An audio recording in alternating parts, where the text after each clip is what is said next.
kids! Isang mapagpalang umaga. Welcome sa ating Sunday School. Nandito muli tayo para awitan at sambahin ang ating dakilang Diyos na buhay.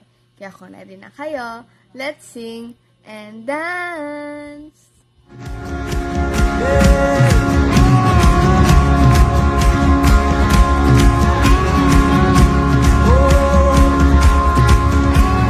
Wandering into the night, wanting a place to hide this weary soul, this bag of bones. And I try with all my might, but I just can't win the fight. I'm slowly drifting, a vagabond. And just when I ran out of road, I met a man I didn't know, and he told me that I was not alone. He picked me up, he turned me around, he placed my feet on solid ground. I thank the Master, I thank the Savior, because he healed my heart, he changed my name, forever free. I'm not the same. I thank the Master, I thank the Savior, I thank God.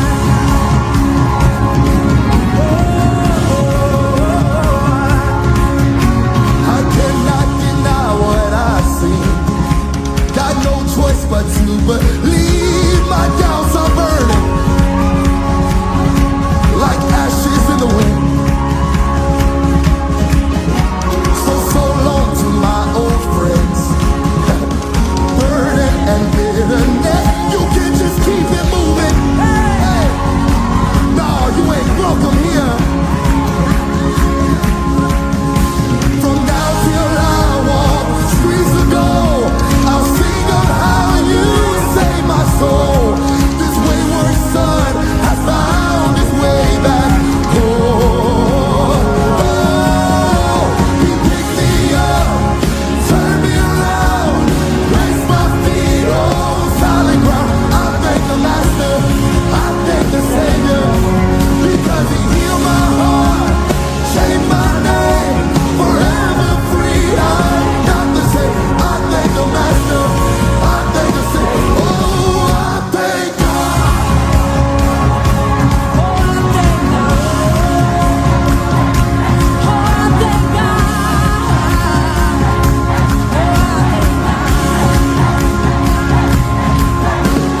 Get up, get up, get up, get up out of that grave. Get up, get up, get up, get up out of that grave. Get up, get up, get up, get up out of that grave. Get up, get up, get up, get up out of that grave. Get up, get up, get up, get up out of that grave. Get up, get up, get up, get up out of that grave. Get up, get up, get up, get up out of that grave. Get up, get up, get up, get up out of that grave.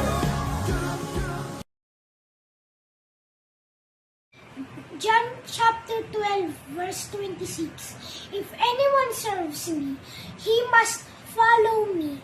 And where I am, there will my servant be also. If anyone serves me, the Father will honor him. Ang ating memory verse ay matatagpuan sa John chapter 12 verse 26. Sabi dito, anyone who wants to serve me must follow me because my servant must be where I am, and the Father will honor anyone who serves me. Ang pinakamatandang dalawang tao sa Israel sa panahon ng kwento ngayon ay sina Joshua at Caleb. Hindi nila sinabing, matanda na ako. Sa tingin ko ay titigil na ako sa pagmamahal sa Diyos at sa paggawa ng mga bagay para sa Kanya. Si Joshua at Caleb ay patuloy na gumagawa ng mga bagay para sa Diyos kahit na sila ay matanda na. Noong unang panahon, nangako ang Panginoon na ibibigay sa kanyang mga tao ang kanilang sariling lupain. Nangako sila na Abraham, Isaac, Jacob, 12 anak ni Jacob, si Moises at kay Joshua. Matapos ang lahat ng mga taon na iyon, ang mga Israelita ay nakarating sa kanilang sariling lupain. Marami silang laban, ngunit tinulungan sila ng Panginoon. Sinabi ng Panginoon kay Joshua at hatiin ang lupain sa 12 tribo ng Israel. Ngayon, ang lupain ng Kanaan ay nahati sa lahat ng mga lipi ng Israel upang ang bawat isa ay may bahagi. Nang sabihin ng Panginoon sa mga Israelita na hatiin ang lupain, may espesyal na kahilingan si Caleb kay Joshua. Si Caleb ay isang matandang lalaki, ngunit naalala pa rin niya 45 taon na ang nakalilipas nang isa siya sa 12 espiya na nag-espiya sa Kanaan. Dahil nananampalataya si Caleb na tutulungan ng Diyos ang Israel na sakupin ang lupain, kahit na parang mga higante ang kaaway.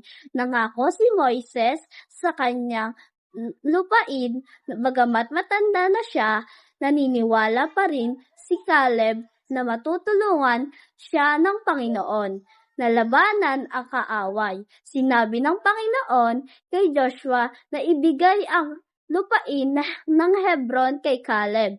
Pinalayas ni Caleb ang mga higante. Hindi natatakot si Caleb sa anumang maaaring gawin ng mga anakita dahil alam niya kung ano ang magagawa ng Diyos. Hindi niya ginawang dahilan ang kanyang edad para huminto sa pagtatrabaho para sa Diyos.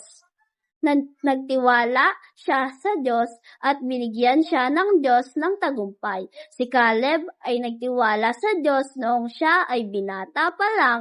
Nagpatuloy siya sa buong buhay niya. Masaya si Joshua na nagawa niyang pamunuan ang bayan ng Diyos sa kanilang sariling lupain. Ngayon ay inari ng Israel ang buong lupain na ipinangako ng Panginoon. Umaasa siya na laging tandaan na ang mga tao na sundin ang Diyos. Kung susundin nila ang Panginoon, lagi silang poprotektahan at pangangalagaan ng Panginoon. Ang mga bata ay kailangan makakita ng mga halimbawa ng mga matatandang na mumuhay pa rin ng buong buhay para sa Panginoon. Sa kwento ngayon, araw na ito ay nakita natin ang paglilingkod sa Diyos ay hindi namimili ng edad, bata man o matanda. Pero mahirap gawin ito kung sarili lang natin ang ating aasahan. Kaya, kailangan natin ang ating Diyos sa ating buhay.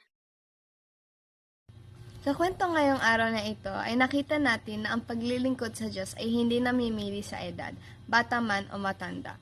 Pero mahirap gawin ito kung sarili lang natin ang ating aasahan, kaya kailangan natin ng Diyos sa buhay natin. Nais ng Diyos na tayo magsuko ng buhay natin at magpasakop sa Kanyang kalooban. Nais din ng Diyos na tayo mga tao ay makalaya sa kasalanan, kaya naman ang kamatayan ni Jesus doon sa krus ng Kalbaryo ang naging kaparaanan ng ating Panginoon para sa ating mga tao na alipin ng kasalanan upang ang sinumang manalig at tanggapin siya bilang Panginoon at tagapagligtas ay magkaroon ng kaligtasan at buhay na walang hanggang doon sa piling niya sa kalangitan. Nagawa mo na bang isukong iyong buhay at tanggapin si Jesus sa iyong puso bilang Panginoon at tagapagligtas ng iyong buhay? Yun lamang mga kids. Sunod ulit. Shalom!